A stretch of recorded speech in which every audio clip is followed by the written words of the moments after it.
시간이 너무 짧죠? 쉬는 시간이. 어떻게 좀 아까 공부하는 인간 짧게 보여드리는데 어때요? 보니까 제가 말씀드린 그대로죠. 그들은 실제로 그렇게 사는 거예요. 말로만 우리가 제가 학문으로만 그림으로만 보는 것이 아니라 그들은 실제로 그렇게 살고 자녀를 그렇게 교육시키고 있다는 것입니다. 자, 그러면 계속해서 이 말씀을 이어가겠습니다. 그러면 이제 유대인들은 어떻게 자녀들을 교육시키는가 하는 것입니다. 유대인의 4차원 영재교육입니다. 4차원 영재교육. 자, 밑에 한번 보시겠습니다. 그 내용을 같이 한번 보겠습니다. 같이 읽읍시다. 같이 한국의 자녀들을 읽읍시다. 시작. 한국의 자녀들은 처절하니 많지 학교 공부에 열중한다. 부모들은 자녀들 때문에 이민을 가기도 하고 자녀들만 미국이나 캐나다에 보낸 예도보다 하다. 기러기 아빠라는 말이 생겨날 정도로 학교 교육에 매달린다. 한국은 엄청난 물질과 시간을 교육에 투자하는데도 왜 특출한 영재를 길러내지 못하는가? 교육의 내용과 방법이 잘못됐기 때문이다. 반면 유대인은 수적으로 많지 않음에도 불구하고 우수한 인재를 많이 키워내고 있다. 유대인과 우리는 무엇이 다른가? 유대인 자녀에게 세상 학문인 학교 교육을 시키는 것이 아니라 거꾸로 가장 높은 제4차원의 지혜 교육을 먼저 하고 다음에 제3차원 단계인 슈러드 교육을 시키고 다음 단계에서 제2차원의 질문과 탐구도 논쟁식 IQ 개발 교육을 한다. 그리고 맨 마지막 단계에서 1차원의 학교육을 시킨다. 보시다시피 방금 읽었던 것처럼 우리나라의 학부열은 대단합니다. 그죠? 특별히 부모님들이 자녀를 교육시켜야 된다는 것은 엄청납니다. 그냥 자기의 모든 것을 다 드린다고 해도 관이 아닐 정도로 그만큼 대단한 것이죠. 근데 심지어는 이런 표단까지 놓죠. 자녀들에게 들어가는 사교육비가 너무 많아서 자녀를 못 낳겠다. 부담이 돼서 아이를 낳으면 너무 부담되니까 아이를 안 낳겠다는 사람이 있어요. 그만큼 우리 한국의 교육의 열정은 치열하고 대단한 것입니다. 그런데 그렇게 시간을 투자하고 돈을 투자하고 많은 것을 투자하는데도 불구하고 왜 우리나라에는 아직도 제대로 된 노벨상 하나 안 나왔냐는 것이죠. 그러니까 교육의 내용과 방법에 있어서 뭔가 문제가 있다는 것을 한번 생각해 볼 필요가 있습니다. 그래서 유대인들이 하고 있는 그들의 교육의 방법을 보면 그들이 어떻게 노벨상을 그렇게 받아낼 수 있는가 하는 것을 볼 수가 있겠죠. 한번 보겠습니다. 그러면 4차원부터 해서 쭉 3차원, 2차원, 1차원까지 함께 가보겠습니다. 첫 번째, 4차원 교육이 지혜교육입니다. 같이 한번 읽어보겠습니다. 지혜교육 같이 한번 읽어볼게요. 시작. 네, 지혜교육이라고 하는 것은 문제 해결의 도구입니다. 여기 한번 보시죠. 한번 보시죠. 왜 어떤 때 지혜가 필요하냐는 것입니다. 어떤 때 지혜가 필요하냐. 우리는 삶을 살아가다 보면 끊임없는 문제에 부딪힙니다. 그죠? 이런 문제, 저런 문제, 많은 인생의 문제들을 부딪혀서 그 문제를 어떻게 풀어가야 될까? 그걸 고민하게 됩니다. 그 문제를 풀어가는 방법, 그것을 일러주는 것이 지혜입니다. 어떻게 내 인생의 문제를 풀어갈 수 있을 것인가? 거기에 대한 해답을 주는 것이 지혜랍니다. 그래서 지혜 교육이 필요하다. 그 지혜 교육은 그러면 어떻게 이루어지는 것인가 하는 것입니다. 여러분 책을 한번 보십시오. 같이 한번 보십시오. 책을 보시고 한번 솔로몬의부터 한번 같이 읽겠습니다. 시작. 솔로몬이 꿈에서 지혜를 구한 것은 아버지 다윗의 얘기였습니다. 같이 읽읍시다. 잠언 4장 4절로 9절까지입니다. 시작. 아버지가 내게 가르쳐 이르기를 내 말을 내 마음에 두라. 내 명령을 지키라. 그리하면 살리라. 지혜를 얻으면 명철을 얻으라. 내 입의 말을 잊지 말라. 꾸기지 말라. 지혜를 버리지 말라. 그가 너를 보호하라. 그를 사랑하라. 그가 너를 지키리라. 지혜가 제일이니 지혜를 얻으라. 내가 얻은 모든 것을 가지고 명철을 얻을지니라. 그를 높이라. 그리하면 그가 너를 높이 들리라. 만일 그를 품으면 그가 너를 영화롭게 하리라. 그가 아름다운 관을 내 머리에 두겠고 영화로운 면류관을 내게 주리라 하셨느니라. 아멘. 보십시오. 이 얘기는 솔로몬이 아버지가 내게 가르쳐 준 거죠. 아버지가 누구였죠? 다윗이었어요. 곧 밧세바, 자기 어머니가 자기에게 가르쳐준 것이 아니라 자기 아버지 다윗이 내게 가르쳐준 것입니다. 그래서 다윗이 강조했던 내용이 뭡니까? 지혜를 얻는 거예요. 지혜를, 끊임없이 지혜를 얻는 거예요. 자, 밑에 보십시다. 아버지의 확고한 교육 철학이 자녀의 인성교육과 삶의 철학을 형성하는 데 중요하다. 따라서 아버지는 자녀에게, 인간에게 무엇이 가장 중요하고 왜 그것이 중요한지를 반복하여 가르쳐야 된다. 자, 여러분 여기 보십시오. 그러면 여러분의 자녀를 어떻게 가르쳐야 된다는 것입니까? 뭘 가지도록 가르쳐야 된다는 것입니까? 무엇이 가장 중요하다고요? 지혜가 중요합니다. 너는 지혜를 얻을 수 있도록 배워야 된다. 네가 지혜를 얻을 수 있는 방법을 생각해봐라. 어떻게 하면 지혜를 얻을 수 있겠느냐? 지혜를 얻으라. 지혜를 얻으라. 끊임없이 다윗이 솔로몬에게 그렇게 했던 것처럼 우리가 아버지들이 자녀들에게 지혜를 얻도록 끊임없이 반복적으로 가르침을 행해야 됩니다. 그렇게 하면 아이들의 인성과 삶의 철학이 제대로 형성이 되면서 그 효과가 그 아이들의 삶에서 나타납니다. 그럼 지혜는 결국 어디서부터 오는 것입니까? 지혜란 무엇입니까? 같이 봅시다. 밑에 보니까 지혜란 여호와를 경외하는 것이다. 시편 이런 말씀들이 많이 있습니다. 잠언 1장 7절 같이 읽읍시다. 시작. 여호와를 경외하는 것이 지식의 근본이로되 미련한 자는 지혜와 경외를 멸시하느니라. 욥기 28장 28절. 보라, 주를 경외함이 지혜요 악을 떠남이 명철이니라. 아멘. 지혜를 배워라, 지혜를 얻으라. 그것이 네 삶을 윤택하게 할 것이라는데 그 지혜가 뭐라고요? 여호와를 경외하는 것입니다. 여호와를 경외하는 것이 지혜입니다. 자, 그럼 보세요. 인생의 문제를 만났습니다. 어떻게 문제를 풀까요? 지혜 있는 사람이다. 어떻게 문제를 풀어가겠습니까?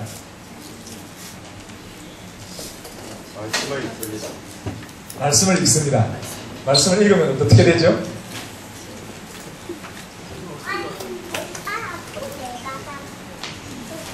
이것입니다. 이런 문제가 생기는 것이죠. 문제는 항상 우리의 선택입니다.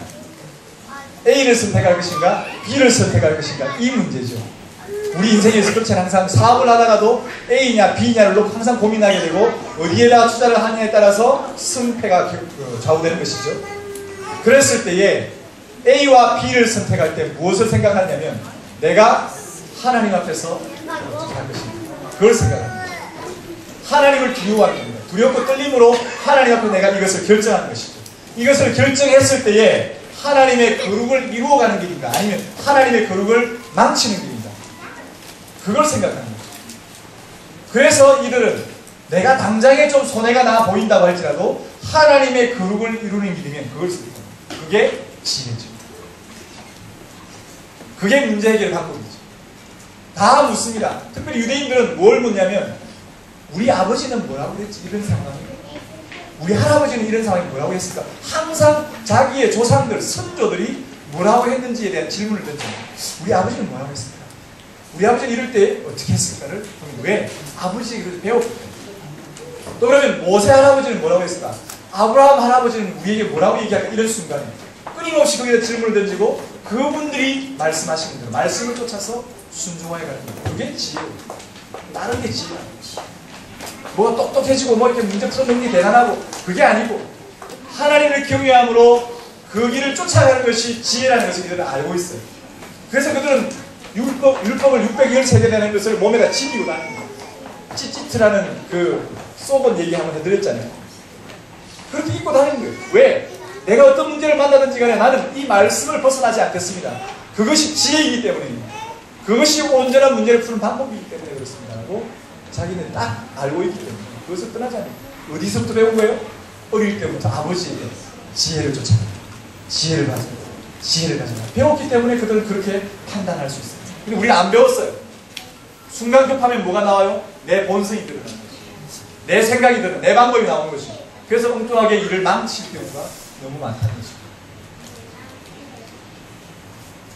자, 밑에 보겠습니다. 지혜는 지식을 담는 그릇이다. 지식은 무엇을, 지혜는 어떻게를 배운다. 지식은 도서관이나 학교에서 배운다. 지혜는 역사, 전통, 철학, 사상, 종교, 고전, 교도와 같은 수직 문화에서 배운다. 특히 기독교인은 어디서요? 성경에서 배운다. 그래서 이들은요 유대인들이 가장 많이 쓰는 단어, 유대인 아버지 어머니가 가장 많이 쓰는 단어가 뭔지 한 문장을 얘기하면 머리를 써라. 머리를 써. 끊임없이. 야, 이게 어떻게 하지? 머리를 좀 써라. 장식품으로 달고 다니지만 머리를 좀 써라. 끊임없이 아이들에게 머리를 쓰라고 일러줍니다. 그러면서 아이가 생각하게 만들죠. 머리를 써봐라. 이럴 때 네가 어떻게 하면 된다. 어떻게 하면 좋겠나. 머리를 써봐라. 어떻게 하면 이게 풀리겠냐. 끊임없이 질문합니다. 그리고 학교에서 이게 아까 공부하는 그 인간에 보니까 학교의 풍경을 보여주는데 선생님이 학생들에게 가장 많이 하는 말이 있어요. 뭐냐면 맞다 호샵. 맞다 호샵. 끊임없이 맞다 호샵. 끊임없이 학교 수업 시간에 맞다 호샵을 몇 번이나 한지 모르겠어요. 맞다 호샵. 뭔 뜻인가 하면 What do you think? 넌 어떻게 생각하냐?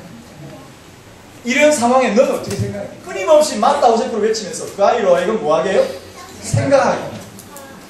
질문을 던져서 생각하게 끊임없이 맞다 호샵. 맞다 호샵. 왜? 그러니까 왜라는 질문을 던지라고 합니다. 끊임없이 질문을 통해서 아이들에게 답을 주는 것이 아니라 뭘 줘요? 답을 찾아갈 수 있는 길을 안내해줘.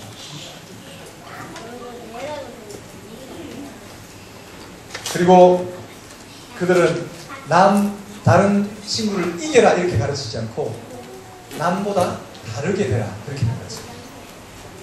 남을 이겨라가 아니라 남과 다르게 되라 이렇게. 그게 창의성이죠. 우리가 요즘 그렇게 강조하고 그렇게 열심히 가르치려고 하는 창의성이 어디서부터 옵니까? 그런 질문으로부터. 맞다 호셔. 외우세요. 맞다 호셔. 네? 여러분의 아이들에게도 한마디 정도는 기본이어도 한번 해보세요. 맞다 호셔.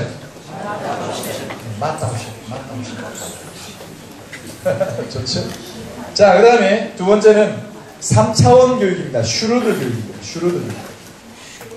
자, 읽어보겠습니다. 앞에 같이 읽읍시다. 시작. 악인의 올무에 걸리지 않는 율법 교육이다. 그래 놨습니다. 마태복음 10장 16절 같이 읽읍시다. 시작. 보라 내가 너희를 보내니 양을 이리 가운데 보낸 것 같도다. 그러므로 너희는 뱀같이 지혜롭고 비둘기같이 순결하라. 여기서 뱀같이 지혜롭다 할 때 이 지혜롭다는 말이 영어로 쉬루드입니다. S-H-R-E-W-D. 이 뒤에 나옵니다. 쉬루드예요. 쉬루드. 쉬루드란 말의 뜻은 뭐라고 하냐면 영리한, 슬기로운, 현명한 이런 뜻이에요. 또 쉬루드란 말이 이런 거예요. 뱀같이 지혜롭다 그러잖아요. 예수님께서. 시청각 교육이죠. 뱀이 어떻게 해요? 먹이가 있으면 덥석 가가지고 뭡니까? 그게 아니고 한이 가가지고 기회를 노립니다. 모르게 다가가서 딱 저의 순간이 왔다 하면 탁 잡아채는 그게 지혜로운 뱀같이 지혜로운 많이 생각하고 기다렸다가 딱 필요로 할 때 그때 탁 발휘하는 그게 뱀같이 지혜로운 그죠? 그게 슈루드입니다. 자, 그러면 이 슈루드는 뭔가 하면 이제 읽어보겠습니다. 마음은 순결하지만 머리는 세상 지혜를 능가하라는 말씀입니다. 슈루드는 이런 뜻이고요. 율법을 배우면서 뭘 구분해요? 선악을 구분한 능력이 생기고 사고력과 비판 능력 및 창조력이 함께 자란다. 그러면서 옳고 그름을 분별할 줄 아는 능력이 생기고 더 깊이, 더 많이 생각하게 된다. 또 조직적으로 사물을 분석하고 연구하는 능력이 개발된다. 그래서 율법을 배운다. 곧 하나님의 말씀을 배운다. 그렇게 배우면 뭘 구분할 수 알게 된다고요? 선이 뭔지, 악이 뭔지를 구분하는 거예요. 그래서 이 슈루드 교육 두 번째 3차원으로서 뭘 하냐면 우리는 아까 세상의 4차원 때는 많은 인생의 문제를 만난다 그랬죠. 두 번째는 뭔가 3차원은 우리가 세상에 나가면 뭘 만나요? 끊임없는 유혹과 끊임없는 악을 만나요. 끊임없이 우리를 무너뜨리려고 하는 사탄의 그런 공격을 만난단 말이죠. 그럴 때에 어떻게 이 악한 유혹들을 벗어날 수 있는가? 이것을 가르치는 것이 슈루드입니다. 그래서 아까 장은 아니고 욥기 28장 28절 한번 봐보세요. 방금 읽었던 슈루드 좀 위에 보면 있습니다. 중간에 같이 한번 읽어볼게요. 시작. 보라 주를 경외하니 지혜요 악을 떠남이 명철하니. 디베에 나오는 악을 떠남이 명철이라고 했어요. 슈루드 교육입니다. 우리는 명철하다 그러면 뭔가 똑똑하고 뭐 잘 많이 안다 이 생각을 가지는데 그게 아니고 이들의 성경적 가치관의 명철이라고 하는 것은 악을 끈할 줄 아는 것. 곧 슈로드 교육을 받아가지고 선악을 분별하고 악을 피하는 그 방법을 아는 것이 슈로드입니다. 예를 하나 드리자면 시간이 이런 것이죠. 그 유대인이 이제 회사에 월급을 주기 위해서 은행에서 돈을 찾아서 이제 가방을 들고 나온 거예요. 나왔는데 길을 탁 하고 있는데 앞에 흑인이 하나 나타났어요. 총을 꺼낸 거예요. 그래서 가방 내놔. 그래서 가방 안 주면 어떻게 돼요? 총마다 죽으니까 지혜롭잖아요. 죽을 일은 안 해요. 가방 먼저 딱 주는 거예요. 줘놓고 하는 말이 잠깐만 강도 아저씨, 내가 이걸 가방을 뺏겠다라고 얘기를 하면 회사에 가서 증거가 없다. 네가 다른 데 숨겨놓고 네 뺏겠다고 얘기하는 거 아니야. 나를 오해할 수 있으니까 나를 몸에 쏘지 말고 이 옷에다가 총구멍 하나만 내놔.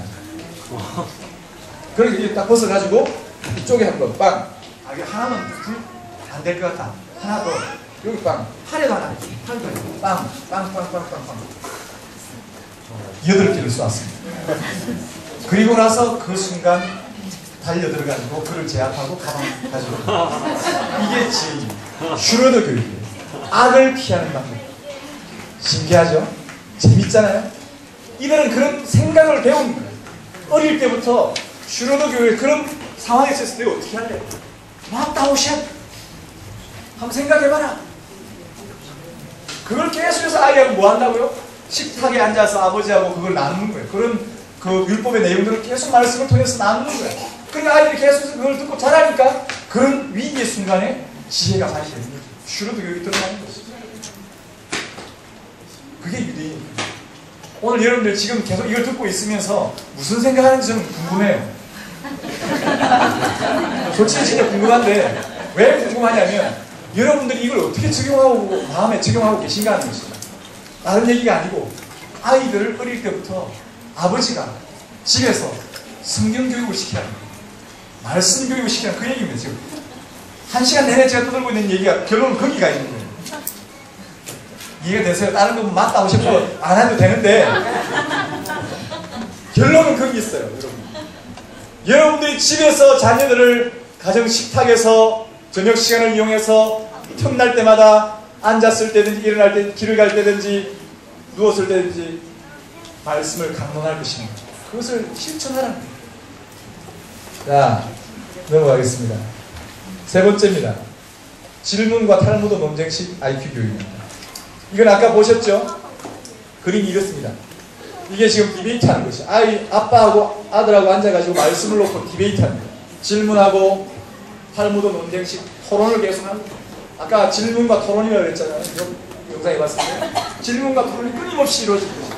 아이들과 아이들 계속해서 생각하게 만들고 그것이 자기의 몸에 배에도 만들어주는 것이죠.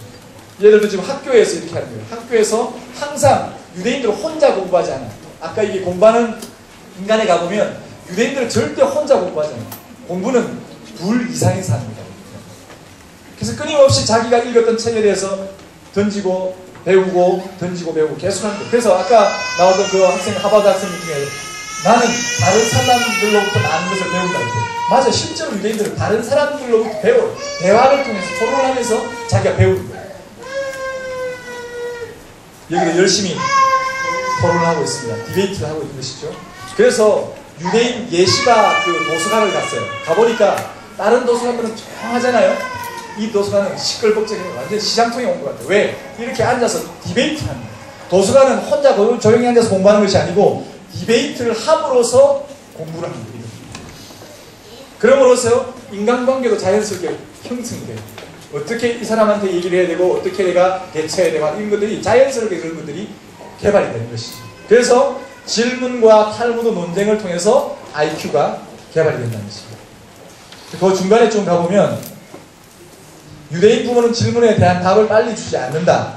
그러고는 왜 이 답이 맞고 저 답이 틀린가에 대해 논리적으로 질문하고 토론하면서 자녀 스스로 답을 찾아가도록 한다.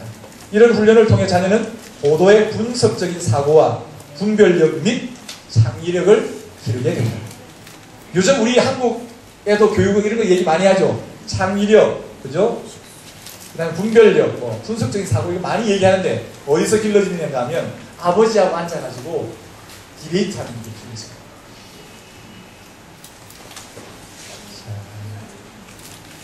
맨 밑에 읽어보겠습니다.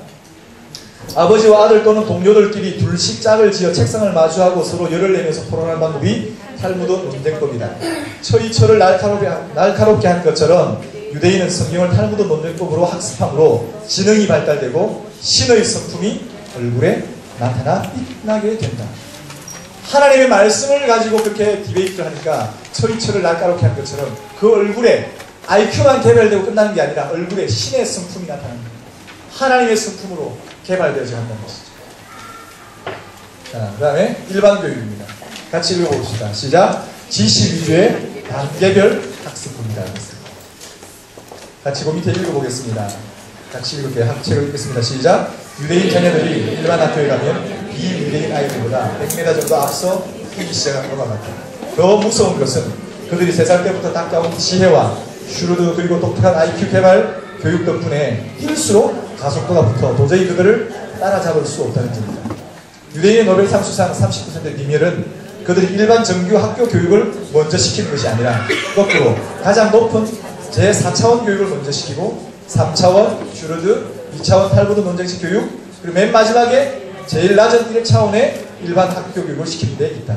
즉 유대인의 우수성은 학교 교육에서 나오는 것이 아니라 특수한 종교 교육을 어디서? 가정에서 그리고 회당에서 할 때 그 우수성이 나타난다는 것이죠. 아버지들 이해되셨죠? 제가 어제 오전에 내 막내 아들하고 저하고 둘이 있었어요. 이 녀석이 이제 학원 가기 전에 좀 시간이 있는데 뒹굴뒹굴 놀고 있더라고요. 그래서 야, 너 오늘 지금 할 게 없냐? 물었어요. 할 게 잘 모르겠어요. 잘 모르겠어요. 대답하지 말고 우리가 생각을 한번 해보고 뭔가 얘기를 해봐라. 이 시간대에 뭘 하면 좋겠냐? 아빠, 난 좀 움직이는 거 하고 싶어. 지금 계속 학원에 앉아서 책만 보니까 좀 움직이는 거 하고 싶어요. 뭘 움직이는 거 하고 싶은데 수영하는 거 좋을 것 같아요. 지금 당장 수영하려면 안 되니까 그러면 지금 네가 움직이는 중심이 뭐냐? 물었어. 그래서 제가 가만히 보면 잘 모르겠다. 모르겠다 하지 말고 우리 아이들 대답이 모르겠다 그러거든요. 그냥 뭐 생각을 안 하고 그냥 무조건 모르겠다 대답할 거예요. 그렇잖아요. 그냥 모르겠다 하지 말고 네가 한번 생각해봐라. 그 질문을 했어요. 그러니까 얘가 이제 자꾸 이렇게 질문하니까 지도 이렇게 생각을 해보더라고요. 그래서 그러면 지금 네가 할 수 있는 일이 뭐냐? 전에 자전거를 타다 이 차의 마취가 자전거가 이렇게 타이어가 휘어져 있었어요. 고쳐야 되는데 안 고치고 한 몇 개월 지났어요. 그러면 오늘 네 시간도 있는데 요 앞에 가서 저 자전거 고치고 오면 어떻겠네. 자전거를 고쳐가지고 달맞이도 한번 갔다 오고, 아니 달맞이가 아니고 동백섬도 한번 갔다 오고, 그럼 네가 움직이는 거 아니겠나. 그러니까 좋다고. 그럼 당장 해봐라. 돈을 줘서 고치고 보냈어요. 고치고 와가지고 그 자전거를 타고 가방을 올려내고 도서관을 갔어요. 도서관에 가서 도서관에서 책 보고 또 타고 와서 집에 가야 돼. 학원을 또 자전거 타고 또 가는 거예요. 그 자전거 타고 또 더 왔다가 그게 이루어져요. 이거 어제 공부하면서 아이 질문을 던져봤더니 그 질문에 대한 아이들의 반응이 다르더라고요. 그냥 우리 생각할 때 야, 니 김국무장 뭐 해? 뭘 해란 말이야, 뭘 해? 그러니까 질문을 던져보니 야, 너 뭐 하면 좋겠냐? 지금 네가 뭐 하고 싶으냐? 한번 생각해봐라. 맞다고 셰프. 네 생각은 뭐냐? 자꾸 질문을 던지는 아이들을 깨어나게 해요. 근데 우리는 아이들이 지금 영상에 너무 길들여져 있어요. 몰라요. 그러다 너무 쉽게 나와요. 생각을 안 한다는 것입니다. 근데 자꾸 질문을 던지면 아이들이 생각하게 되더라는 것을 어제 제가 실험으로 한번 해봤습니다. 해보십시오. 재밌어요. 아이도 좋아해요. 굉장히. 그러면 지가 이제 뒹굴뒹굴 대다가 뭔가를 했잖아요. 그게 성취감이잖아. 아, 자전거도 가니까 돈이 많이 들 줄 알았는데 아저씨가 이렇게 하니까 6,000원만 들었대. 아, 너무 싸게 해서 고치고 왔다고. 즐거워하고. 또 그래가지고 또 도서관 갔다 오니까 또 그것도 즐겁고. 이 길이 열리는 거예요. 자, 삶의 적용입니다. 그죠? 그냥 듣고 끝나는 것이 아니라 삶의 적용입니다. 자, 넘어갑시다. 유대인 어머니 교육으로 갑시다. 자, 질문부터 던지겠습니다. 아까 왜 이게 왜라는 질문이 많이 나오는지 아시겠죠? 이게 유대인식이라고 해요. 책을 만들 때 왜 자꾸 친 것이 유대인식입니다. 같이 한번 읽어보세요. 세 가지 질문 시작. 왜 가정이 메말라는가? 왜 사회가 차가워지는가? 왜 사회 문제가 많아지는가? 왜 그렇다고 생각하십니까? 맞다 오셔요. 여러분들 생각은 무엇입니까? 왜 그렇다고 생각하세요? 자꾸 이제 질문을 통해서 여러분 생각하게 해드리는 거죠. 자, 첫 번째, 어머니는 얼마나 중요한가입니다. 결국 이 세 가지 질문의 답은 어머니에게 있습니다. 어머니에게 있습니다.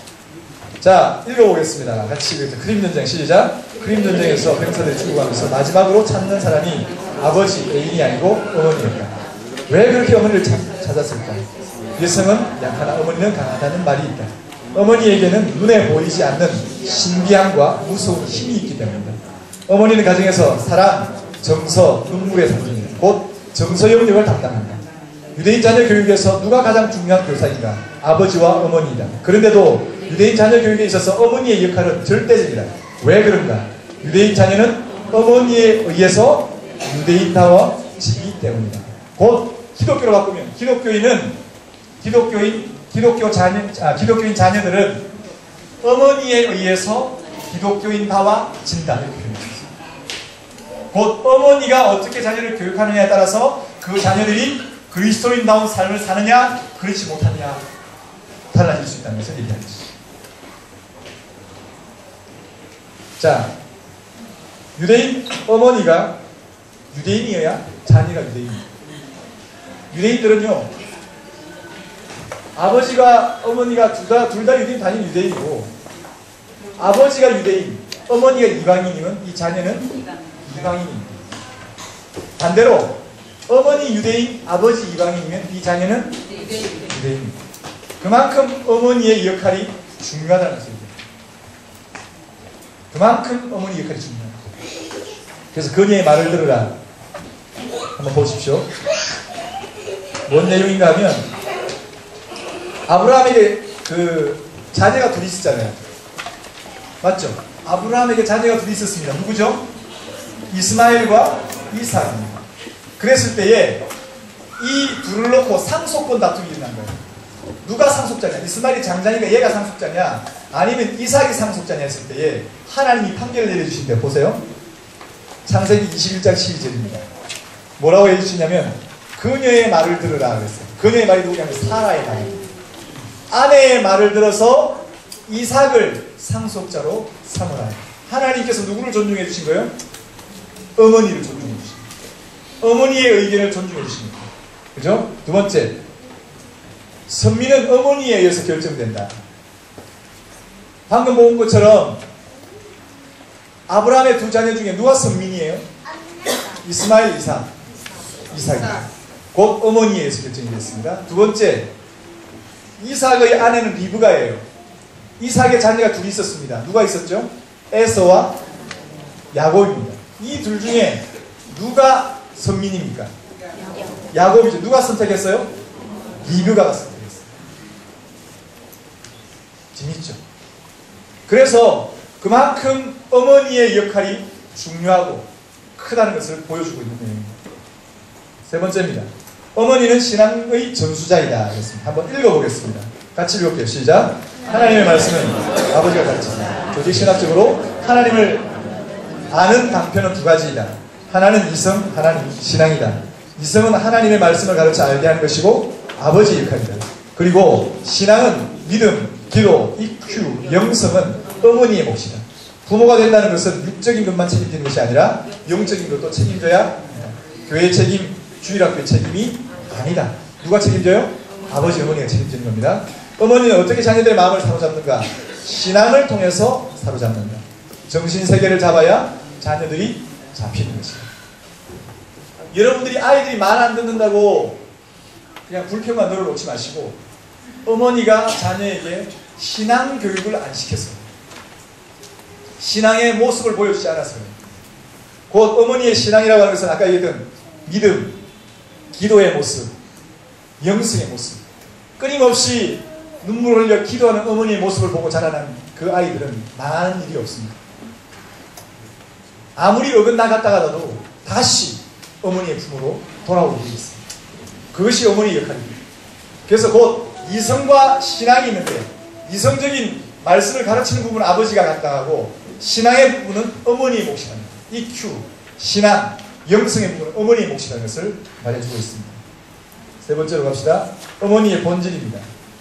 이사야 49장 15절 같이 읽을게요. 같이 읽겠습니다. 시작. 여인이 어찌 그 젖먹는 자식을 주겠으며 자기 께에서 난 아들을 긍휼히 여기지 않겠느냐. 그런 혹시 있을지라도 나는 너를 잊지 아니할 것이다. 이 얘기는 하나님의 사랑을 강조하고 있는 내용입니다. 그런데 하나님의 사랑의 그 다음 가는 사랑이 뭐라고 얘기하고 있어요? 의미다, 의미.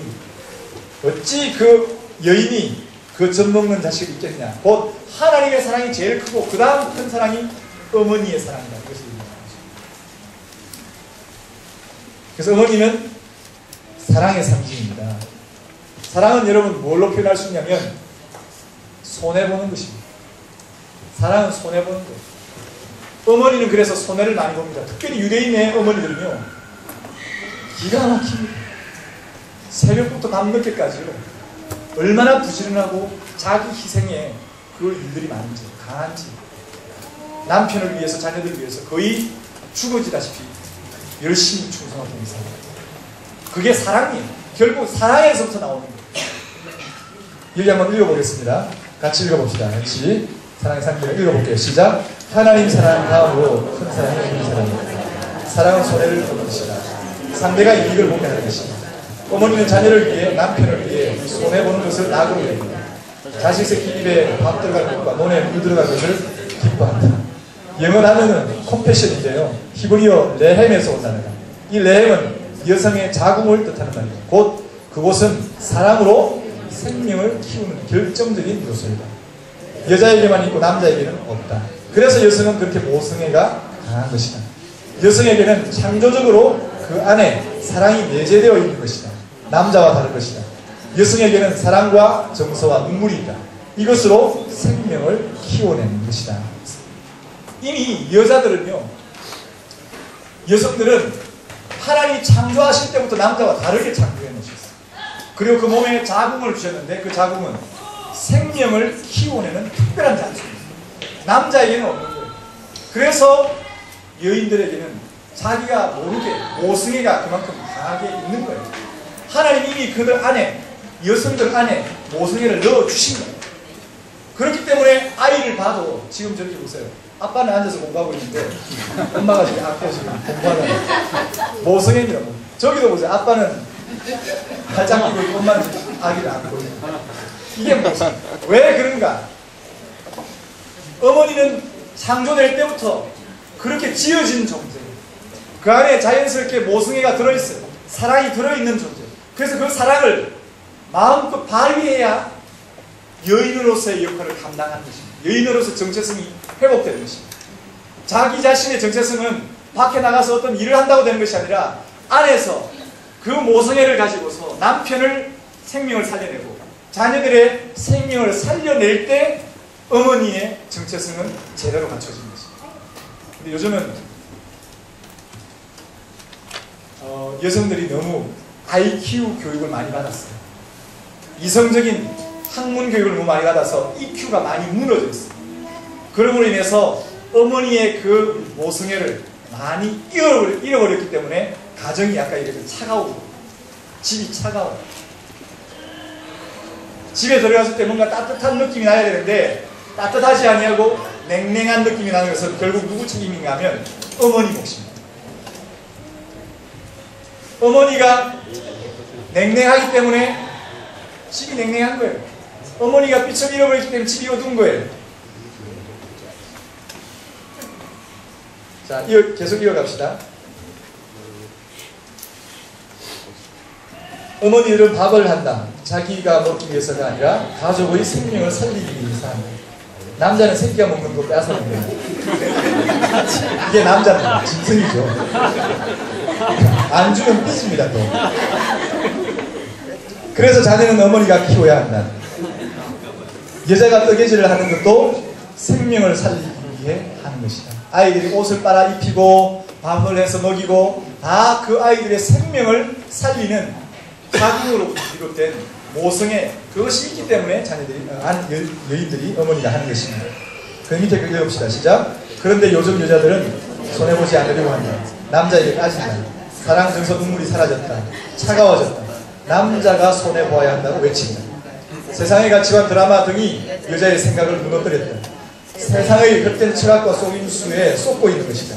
어머니는 60%, 아버지 40%인데 어머니가 어머니 역할을 포기했다. IQ 교육을 많이 받으면 여자들이 EQ가 파괴되었다. 지난 10여 년 동안 자유주의자 여성해방론자들이 계속 매스컴을 통해서 잘못된 사고들을 유통시켰다.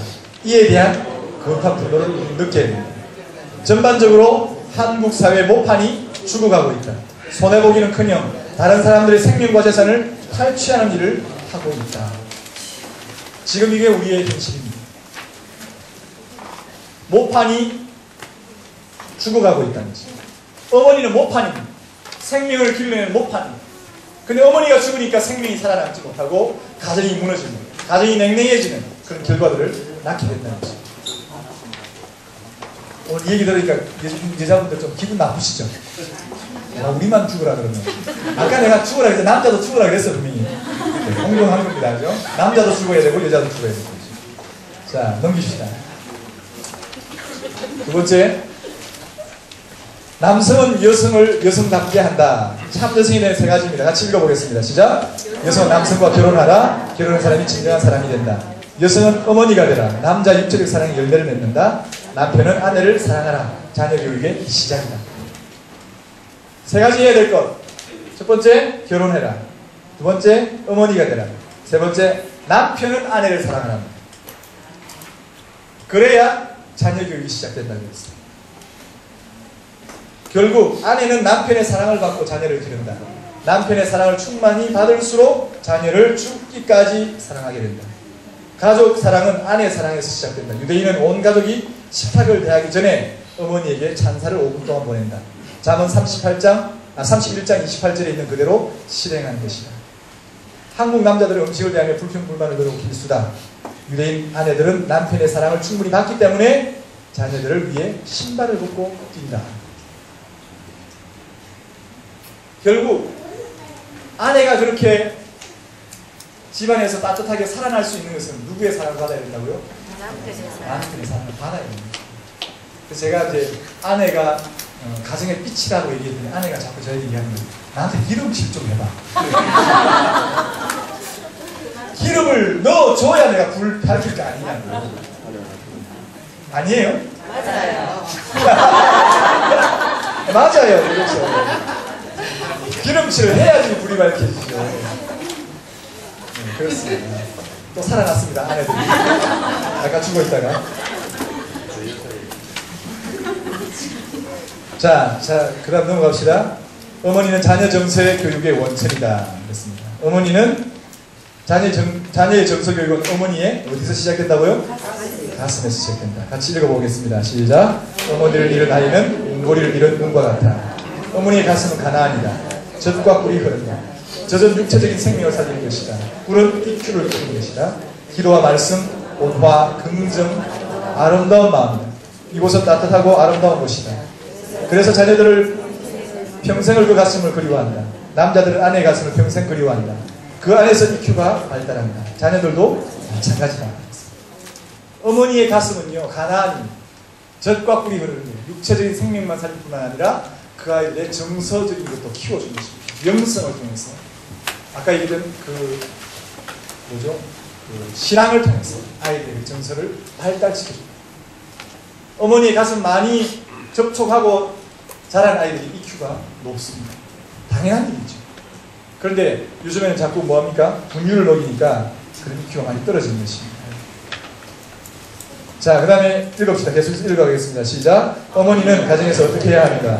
부드러운 따뜻함, 안정감, 아기를 가슴으로 많이 안아줘야 한다. 어머니의 가슴은 신비한 것이다. 아이가 그렇게 울다가도 가슴을 만나면 금방 그친다.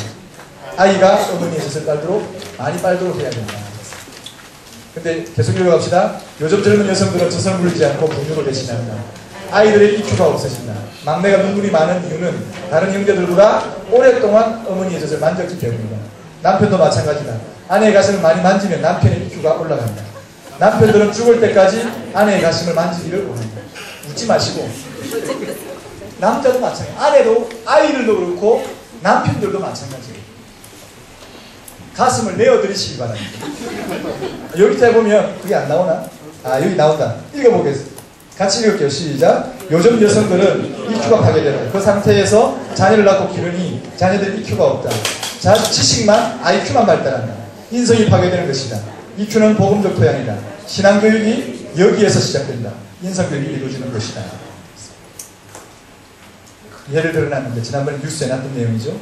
근데 한 여인이 그런 고백을 했어요. 이분이 미국에 사는 분인데 너무 인테리어예요. 공부도 너무 많이 했고 정말 잘 나가는 직장인. 근데 남편이 잠자리에 오면 자꾸 자기 가슴을 만지려니까 너무 싫은 거예요. 그래가지고 남편만 오면 도망가 버리고 돌아 누워버리고 이렇게 했거든요. 근데 이걸 배우고 나서 가슴을 내어주는 것도 순교라고 생각하고 가슴을 내어주겠다 결심을 했어요. 필요합니다. 남자들에게요, 아내의 가슴은 굉장히 중요한 부분입니다. 정서적인 부분에 안정감을 주는 거예요. 일에 스트레스를 받고 왔을 때에 아내의 가슴을 만지면서 풀어내는 거예요.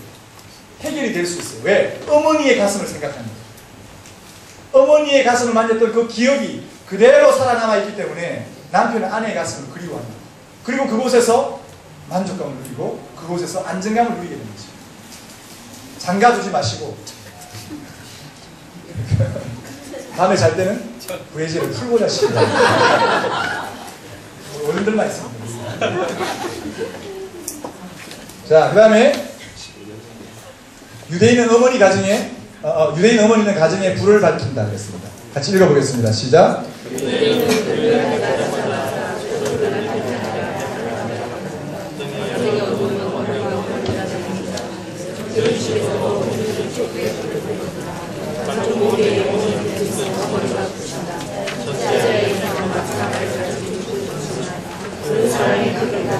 네. 유대인들은 안식이 시작되면서 딱 날이 어두워지면 어머니가 불을 붙입니다. 초에다가. 그 가족의 숫자대로 아버지, 어머니, 자녀 숫자만큼의 초를 다 해가지고 불을 딱 키우는 거지. 무슨 얘기인가 하면 어머니는 가정의 빛이에요. 그래서 불을 밝히는 역할을 합니다. 그리고 가정에 들어온 어둠을 몰아내는 역할을 어머니가 한다는 거죠. 그런 이유죠. 우리도 지금 요즘 결혼식 할 때 양가 부모님들이 먼저 나가서 화촉을 밝히죠. 아무 의미를 모르고 합니다. 그냥 예식 순서니까. 근데 그런 의미가 있는 거예요. 어머니가 그 가정의 빛이기 때문에 가서 뭐 하는 겁니까? 그 가정의 빛을 밝혀주는 것이죠. 새롭게 만들어지는 가정의 빛을 밝혀주는 것이죠. 그 빛을 이어가라, 그런 얘기입니다. 그렇죠? 대단한 좋은 의미를 가지고 있는 것이에요. 요한 웨슬레 어머니 수잔나는 21년 동안 19명의 자녀를 낳았습니다. 그 15번째 아이가 감리교를 만들어 창시한 요한 웨슬레입니다. 존 웨슬레고 17번째 아이가 찰리 웨슬레입니다. 그는 작곡가입니다. 많은 찬송곡을 지었습니다. 그랬는데 이 19아이를 기르면서도 이 수잔나는 첫째 아이에서부터 마지막 아이까지 사랑의 크기가 다르지 않았다는 것입니다. 우리는 그렇게 생각합니다. 10개 있으면, 10아이가 있으면 10명에게 사랑을 빼앗기기 때문에 사랑이 10등분 된다 생각하지만 절대 어머니 사랑은 그렇지 않습니다. 오히려 어머니의 사랑을 퍼주면 퍼줄수록 더 맑은 물이 나오는 샘물과 같은 것입니다. 더 풍성해지고 더 따뜻해지고 더 아름다워지는 것입니다. 요즘 아이를 안 놀라 그러죠. 출산율을 보니까 1점 얼마예요? 1명밖에 안 나요. 점점 인구가 줄어드는 거죠. 왜 그렇습니까? 아이의 양육에 대한 부담감이 크기 때문에 그런 거죠. 그런데 성경은 그렇게 가르치지 않습니다. 유대인 여학교에 제가 갔었습니다. 고등학교 3학년짜리 아이들이. 그 아이들하고 앉아서 질문과 대답을 계속해서 너희들 어떠냐 이렇게 물어보니. 그래서 너희들의 결혼 정년기가 언제냐 그러니까 얘들 20살이다. 유대인 아이들. 지금 현재요. 옛날 얘기가 아니에요. 20살. 왜 그렇게 일찍 결혼하냐 물었습니다. 그들의 대답이 뭔가 하면 빨리 결혼해야 건강한 아이를 많이 낳을 수 있기 때문에 그렇게 결혼합니다. 이들은 산하 제한을 하지 않습니다. 피만 해요. 하나님 주시는 대로 놓습니다. 왜? 그것이 하나님의 말씀에 기록되어 있기 때문에. 말씀의 순종함으로 아이를 낳는다는 거죠. 우리는 어떻게 보면 기독교인이라고 하고 하나님 말씀에 순종한다고 하면서도 그 부분에는 불순종하고 있는 것이라고 볼 수도 있습니다.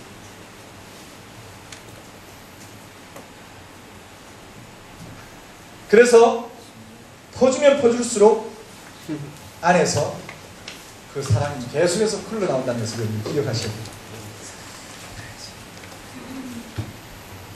자, 넘어가겠습니다. 넘겨서요. 여성은 아름답게 가꾸어야 된다. 여성은 뭐다? 가정의 꽃이다. 근데 오늘 여러분 한번 얼굴 한번 보세요. 여기 보세요. 사랑하는 여성분들 너무 예쁘게 해오셨어요. 자, 집에서 이렇게 예쁘게 하고 계신 분 손 들어보세요. 가정의 꽃이십니다. 집에서 필요합니다. 우리는 지금 거꾸로 가고 있는 거예요. 여자가 아름다워야 될 단 한 가지 이유는 남편을 위해서입니다. 동의가 안 되시나 본데 성경이 그렇게 얘기하고 있습니다. 여자가 아름다워야 될 단 한 가지 이유는 남편을 위해서입니다. 남편이 직장에서 지쳐서 돌아왔을 때에 예쁘게 화장을 하고 옷을 입고 있는, 그리고 그를 맞아주는, 따뜻하게 맞아주는 아내가 있다면 그 남편은 정말 성공한 남편이죠. 행복한 남편이죠. 근데 우리는 뭐합니까?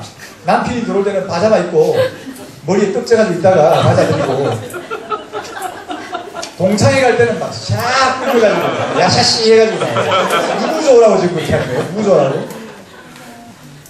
고칩시다. 밖에 나갈 때도 여러분 예쁘게 해야 됩니다. 그러나 남편이 들어올 때도 예쁘게 하십시오. 남편을 위해서. 남편을 위해서. 자다가 침 흘린 사이로 나오지 말고 그러면 안 됐습니다. 자, 읽어보겠습니다. 그 위에 문단만 읽어볼게요. 시작. 가정은 여성이 있기에 따뜻하다. 여성은 아름다움의 상징이다. 여성의 아름다움은 가족의 정서에 크게 영향을 미칩니다. EQ의 한계를 풍겨야 한다. 아름답기 위해 여성 스스로 정성과 시간을 투자해야 합니다. 여러분들이 투자해야 돼요. 시간을 투자해야 돼요. 정성을 투자해야 돼요. 돈 많이 쓰라는 얘기 아닙니다. 좋은 옷 비싼 옷 사유라는 얘기가 아니라 정성스럽게 맞아들일 준비를 하라는 것입니다. 자녀를 맞을 준비를 그렇게 해야 되고 남편을 맞을 준비를 그렇게 하라는 얘기입니다. 그리고 두 번째 같이 읽읍시다. 시작. 하나님의 그같지상 명령을 이루기 위해 아이를 많이 낳았다. 유대인들은 여성들이 예쁘게 하는 것을 아주 강조한다. 여성의 미는 가치가 있다. 보화와 같다. 화장을 야하게 하라는 것이 아니라 깔끔하게 하고 목욕을 자주 하고 치아도 깨끗하게 해야 한다. 심지어 장래 중에도 피양새가 올 때는 화장을 해도 된다고 한다. 여자는 잠자리에 들기 전에 예쁘게 해야 된다. 넘어갑시다. 그리고 세 번째, 네 번째, 다섯 번째. 어머니의 자산은 뭐라고요? 눈물이다. 눈물입니다. 같이 읽어보겠습니다. 시작. 남자는 흙으로 창조되어 사시고 여자는 갈비뼈를 만드셨다. 여자가 남자보다 강한 것은 사랑과 정서와 눈물이 있기 때문이다. 로마는 남성처럼 칼을 가지고 있었다. 그러나 예수님은 사랑을 가지고 있었다. 로마는 무너졌지만 예수님은 살아계신다. 여성의 가장 강한 무기는 눈물이다. 가장 예수님께서 아파하시는 것은 성도들의 기도의 눈물이다. 어머니의 눈물은 단순한 액체가 아니라 하나님께서 주신 특별한 선물이다. 시편 56편 8절 읽읍시다. 시작. 나의 유량을 주께서 배수하셨사오니 나의 눈물을 주의 배에 담으소서. 이것이 주의 책에 기록되지 아니하였나이까. 하나님은 우리의 눈물을 담으십니다. 주의 눈물병에 담아주십니다.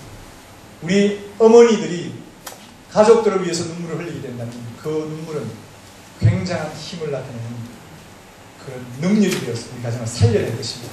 남편이 죽어 있어도 자녀들이 빗나가 있어도 어머니의 눈물의 기도가 있다면 그들은 다시 살아나고 돌아오게 될 것입니다. 그 밑에 읽어보겠습니다. 어머니께서 시작. 어머니께서 저에게 주신 가장 큰 부자는 어머니의 눈물입니다. 나를 눈물이 있는 사람으로 키운 것입니다.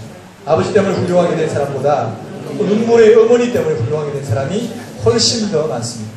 어머니는 울어야 합니다. 남편하고 따지고 자식하고 따져서 이기는 것이 아니고 EQ로, 다른 말로 눈물로 이기는 것입니다. 아무리 배우지 못한 여성이라도 울 수는 있습니다. 저는 저희 어머니의 눈물을 기억합니다. 제가 군에 30개월 갔는데 어머니의 말씀입니다. 니는 어떻게 가니까? 형님 갔을 때 눈물이 안 나는데 내가 막내거든요. 6남매 중에 제가 막내니까 네가 간 날부터 새벽 예배 가서 네 돌아오는 날까지 하루도 그러지 않고 울었다고 그렇게 말씀하셨어요. 참 저는 그 말씀 들으면서 어머니께 너무 감사하기도 하고 내가 군생활 그렇게 은혜 가운데 마칠 수 있었던 것도 어머니의 눈물이었고 결국 어머니께서 그렇게 울어주셨기 때문에 저는 여기 서 있는 것입니다. 그렇죠? 우리 남편이 남편 될 수 있는 것, 우리 자녀들이 자녀 될 수 있는 것은 어머니의 눈물이 있기 때문에 그런 것입니다. 자, 그 다음에 6번째로 갑시다. 유대인 어머니 교육의 어머니의 교육학적 임무입니다. 첫 번째는 뭡니까? 유대인은 어머니는 교육의 상징이다. 무슨 얘기인가? 이런 얘기입니다. 새벽 예배를 갔어요. 그러니까 남자들만 와 있더라고요. 회당, 유대인 회당이다 보니까. 물었습니다. 왜 여자들은 안 오냐? 그러니까 랍비가 대단한 말이 여성들은, 어머니들은 가만히 내버려둬도 원래 그 안에 모성애가 있고 신앙심이 있기 때문에 집에서도 기도 잘 한다는 거예요. 그런데 남자는 원래 그래 만들어지지 않았기 때문에 회당으로 쫓아내야 기도한다는 거예요. 자, 그 쫓아내는 일을 누가 한다고요? 아내가, 어머니가 합니다. 남편과 아내를 깨워가지고 회당으로 보내는 일을 어머니가 해요. 아침에 일찍 일어나면 그 일도 시작하는 겁니다.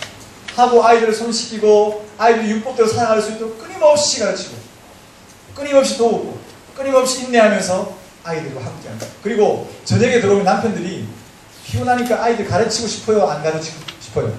그냥 누워 자고 싶잖아요. 그럴 때도 두들겨 깨워가지고 아이를 가르치는 자리에 앉히는 것은 어머니가 하는 일이에요. 아내가 하는 일이에요. 그래서 유대인 어머니는 뭐라고요? 교육의 상징입니다. 그렇게 아버지가 잘나서 교육을 잘한 게 아니라 결국은 그 뒤에서 뒷바라지 해주고 배경이 되어주는 어머니, 아내가 있었기 때문에 그 유대인 남편들이 아이들을 공부시키고 교육시키고 대를 이어서 그렇게 할 수 있고, 그러니까 누가 있어야 돼요? 아내가 있어요. 어머니가 있어야만 가능한 거예요. 그래서 어머니는 교육의 상징입니다. 그렇죠? 철저하게 가르치고 감독한다 이렇게 표현을 해놨습니다. 유대인다운 유대인은 태어나는 것이 아니라 철저한 교육에 의하여 만들어진다. 그 교육은 누구를 통해서? 어머니를 통해서 이루어진다. 남자들 깨알맞아요. 그래가지고 잘 안 해요. 근데 어머니는 강하기 때문에 할 수 있도록 끊임없이 뒤에서 뒷바라지하고 배경이 되어주는 것이죠. 저도 제 아내한테 감사하게 생각하고 있습니다. 제가 여기까지 올 때 우리 아내의 역할이 너무 컸어요. 고마워요. 자, 어머니 예절교육입니다. 읽어보겠습니다. 시작. 자녀교육은 어머니의 무릎 아래에서부터 시작된다. 가정에서 여호와 율례와 법도를 실천하게 하는 원동력이 바로 유대인 어머니이기 때문이다. 유대인 어머니는 자녀에게 예절교육을 시킨다. 예절교육은 철저히 성경에 근거한다. 토라 없는 곳에 예절이 없고 예절 없는 곳에 토라 없다. 유대인 어머니는 자녀에게 정직, 근면, 내핍, 청결 교육을 시킨다. 그래서 철저하게 예절 교육을 누가 시켜요? 어머니가 시켜요. 아까 얘기했죠. 식탁에서 아이가 어떤 저지를 했을 때도 누가 빨딱 일어나냐면 아버지가 일어나지 않고 어머니가 빨딱 일어나서 아이를 데리고 나가서 가다에서 또 같이 합니다. 그게 어머니가 시킨 예절 교육. 식탁에서의 예절 교육을 어떻게 해야 되는지를 보여주는 것이죠. 다음입니다. 유대인 어머니의 선행 교육입니다. 같이 읽어봅시다. 시작. 유대인은 나를 위한 삶보다도 이웃을 위한 삶을 어려서부터 훈련받는다. 남을 돕는 따뜻한 마음은 EQ 교육의 가장 중요한 덕목 중에 하나이다. 그래서 유대인들은 그 새벽 예배에 와도 그렇고요. 항상 그 째락가라는 구제헌금통이 있습니다. 그걸 들고 와요. 그래서 새벽 예배에 와서도 헌금을 해요. 가족들로 다 헌금을 하고 집에서 절기 식탁 예배를 드릴 때에도 헌금을 해요. 근데 그것을 해가지고 어떻게 하냐면 제일 막내 보고 들고 가는 게 실제로 구제하는 곳으로 가서 거기다가 헌금을 하고 그냥 모아놓기만 끝나는 것이 아니라 실제로 그 헌금을 들고 아이들 막내 보고 들게 시켜가지고 아이들 다 데리고 가서 구제 헌금하는 곳에 갖다 주고 오는 것입니다. 실제로 그렇게 하는 것입니다. 그러니까 이들은 도네이션 문화가 너무 잘 발달되어 있어요. 그래서 지금 이번에 LA 가보니까 박물관들이 엄청나게 많아요. 유대인 박물관들. 그 홀로코스트 뮤지엄들이 너무 많은데 각각 하면 그 가문의 이름이 붙어있어요. 뭐 스컬풀 뭐 이름이 다 붙어있는데 그게 뭐냐면 그 가문에서 도네이션 해가지고 그 뮤지엄을 만든 거예요. 국가에서 만든 게 아니고 어떤 가문에서 그것을 도네이션 해가지고 헌금해서 그 박물관을 만든 거예요.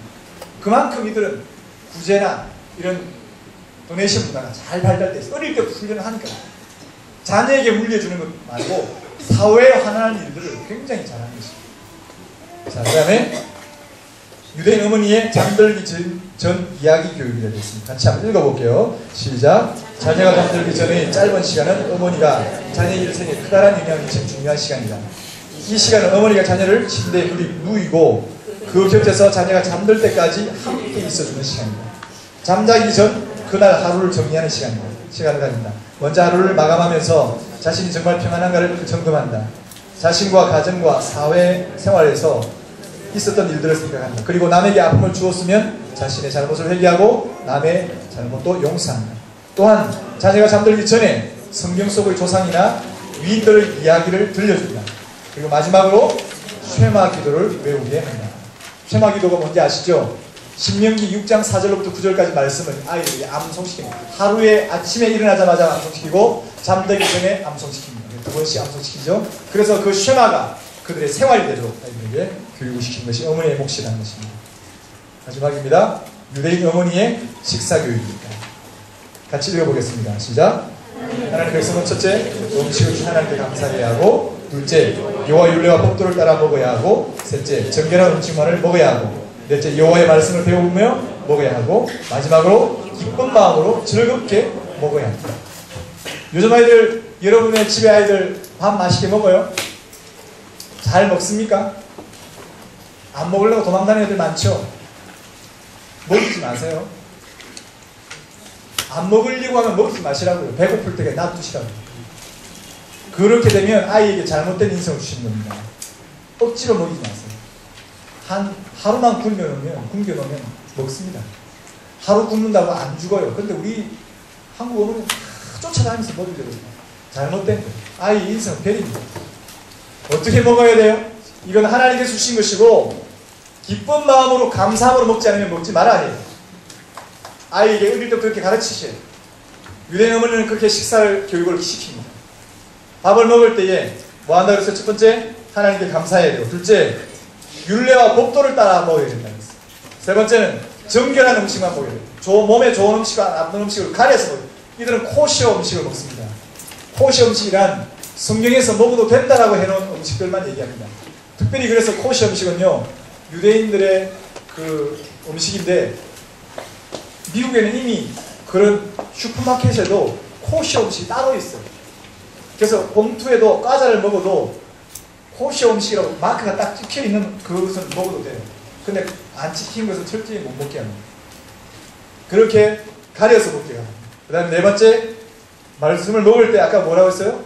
여호와의 말씀을 배우면서 먹는다. 음식만 먹으면 뭐한 것이라고 했어요? 토한 것이 가득한 것이라고 했어요. 말씀이 항상 같이 있어요. 그리고 마지막으로 기쁘고 즐겁게 그것을 먹어야 됩니다.